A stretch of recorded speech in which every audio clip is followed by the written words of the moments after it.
प्रिय मित्रों, सादर नमस्कार। हमने पिछले वीडियो में श्री सत्यनारायण भगवान की व्रत कथा का पहला अध्याय जाना। आज हम भगवान सत्यनारायण की व्रत कथा का दूसरा अध्याय का श्रवण करेंगे। आइए मित्रों, दूसरा अध्याय हम सुनते हैं। भगवान विष्णु और नारद मुनि के बीच हुए इस व्रत के संवाद को सुनाते हुए श्री सूत जी ने सभी उपस्थित ऋषि मुनि को संबोधित करते हुए कहा, हे मुनिगण, जिस व्यक्ति ने सबसे पहले इस व्रत को किया था, मैं उसके बारे में आप लोगों को बताता हूँ। ध्यान से सुने। एक समय की बात है, सुंदर काशीपुरी नामक नगरी में एक बेहद गरीब ब्राह्मण रहता था। भूखे प्यासे वह ब्राह्मण भोजन की इच्छा लिए धरती पर भ्रमण कर रहा था। उस भूखे ब्राह्मण के दुख सत्यनारायण भगवान से सहन नहीं हुआ और वे एक बूढ़े ब्राह्मण के रूप में धरती पर आए। उन्होंने उस गरीब ब्राह्मण के पास जाकर पूछा, हे विप्रवर, मैं आपको रोज देखता हूँ। आप प्रतिदिन बहुत उदास मन लेकर भिक्षा मांगने जाते हैं। ब्राह्मण ने उत्तर दिया, मैं एक गरीब ब्राह्मण हूँ और भिक्षा की खोज में धरती पर भटकता रहता हूँ, परंतु यह मेरी विवशता है, क्योंकि इस पेट की आग को शांत करना जरूरी है।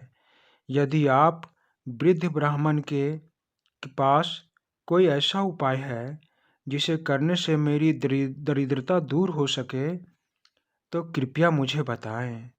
यह सुनकर वृद्ध ब्राह्मण रूपी सत्यनारायण भगवान ने उस गरीब ब्राह्मण से कहा, हे विप्रवर, आप सभी कष्टों के निवारण हेतु भगवान सत्यनारायण की आराधना करें। भगवान सभी के मन के कष्ट दूर करते हैं। उनकी पूजा करने वाला व्यक्ति सुखी हो जाता है। इतना कहकर भगवान सत्यनारायण अदृश्य हो गए। वृद्ध ब्राह्मण की बातों पर गौर करके वह ब्राह्मण इस व्रत को करने का मन बनाते हैं। वह ब्राह्मण पूरी रात इस व्रत को करने के बारे में सोचता रहता है। सुबह होने पर इस व्रत को करने का निश्चय करके वह भिक्षा मांगने निकल पड़ता है।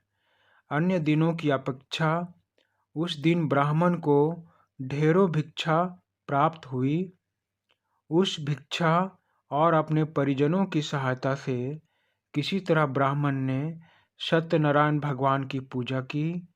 इस पूजा के कुछ दिनों के बाद ब्राह्मण को अधिक भिक्षा मिलने लगा। फिर उसे कई यजमान अपने घर में पूजा पाठ करवाने के लिए बुलाने लगे।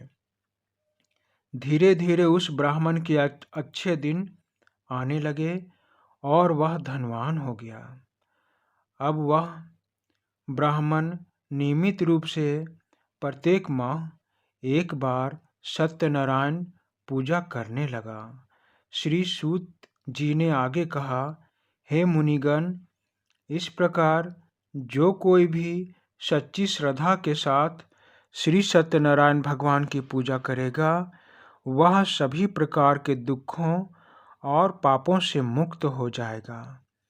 इस पर ऋषिगण ने फिर पूछा, हे सर्वज्ञाता सूत जी, उस ब्राह्मण की स्थिति को देखकर उससे प्रभावित होकर किस किस ने इस व्रत को किया, आप हमें उनके बारे में बताएं। श्री सूत जी ने कहा, इस व्रत को जिन लोगों ने किया और जिनका कल्याण हुआ, मैं उनके बारे में आप सबों को बताता हूँ। ध्यान से सुने। जब वह गरीब ब्राह्मण भिक्षा मांगकर अपने परिजनों की सहायता से यह व्रत करने की तैयारी कर रहा था, तभी एक बूढ़ा व्यक्ति लकड़ी बेचने के लिए वहां आया।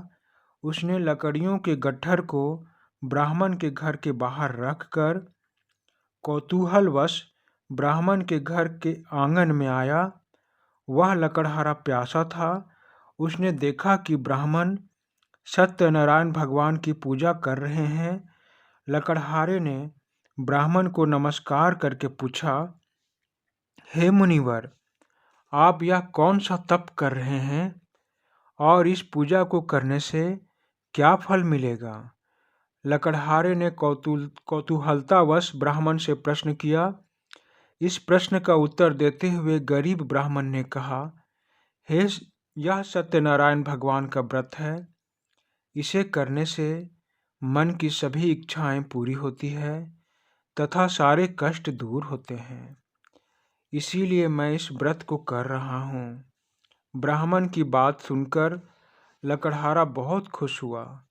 लकड़हारे ने पूरी श्रद्धा से इस व्रत की कथा को सुना और चरणामृत तथा प्रसाद ग्रहण करके अपने घर इस व्रत को करने का मन बनाते हुए चल पड़ा।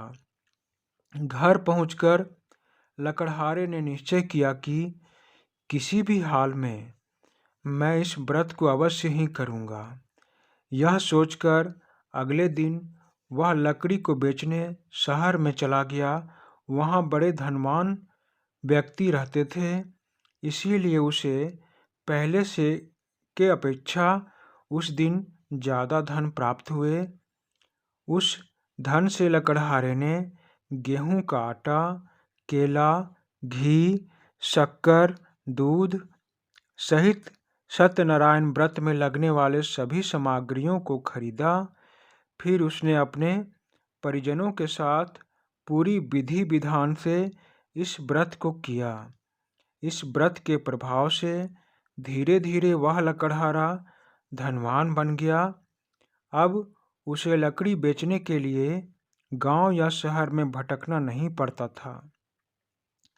अब सभी लोग उसके घर से लकड़ी खरीद कर ले जाया करते थे। इस प्रकार वह लकड़हारा धनवान बन गया और अंत में वह बैकुंठ धाम चला गया। मित्रों, इस प्रकार श्री सत्यनारायण भगवान की कथा का दूसरा अध्याय यहीं समाप्त होता है। मित्रों, यह कथा आप सबों को कैसी लगी? यदि अच्छी लगी हो तो कृपया मेरे इस चैनल को सब्सक्राइब करें, घंटी दबाकर ऑल पर क्लिक करें, जिससे इसी प्रकार के वीडियो मैं आप सबों की सेवा में सदा प्रस्तुत करता रहूं। धन्यवाद मित्रों, धन्यवाद।